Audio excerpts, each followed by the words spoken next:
আমি বলছি কি হয়েছে। নিজের মোটা বউকে র্যাম্প ওয়াক করাতে এনেছে। কোন মোটা ঢেপসি আমার সাথে র্যাম্প ওয়াক করবে আর আমি সেটা মেনে নেব? তোমার সামনে কি কিচ্ছু করছো? বলবো না। তুমি তোমার বউয়ের ফিগার জানো না কি? ও তো স্টেজে উঠলে স্টেজটাই ভেঙে যাবে। Any problem? আপনি এনাকে চেনেন? কে? ধুলি শহরের শখের ভণ্ড দর্জি, আপনাদের বাচস্পতি ভাদুরীর মোটা বউ, কোনো মডেল নয়। মানে উনি মিস ফাটাফাটি নন? আরে হ্যাঁ, ইনি মিস ফাটাফাটি। আচ্ছা, বাহ। তবে আমি আপনাদের একটা কথা জানিয়ে রাখি যে আজকের এই ফ্যাশন শোতে মডেল হিসেবে উনি হাঁটতে পাচ্ছেন না। কেন কেন?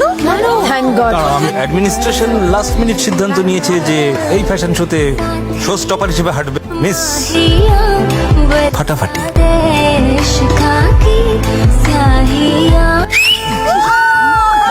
এই আপনারা রেডি হয়ে নিন, সেকেন্ড রাউন্ড শুরু হবে এক্ষুনি। This is your finale outfit. Thank you, any time. Disgusting.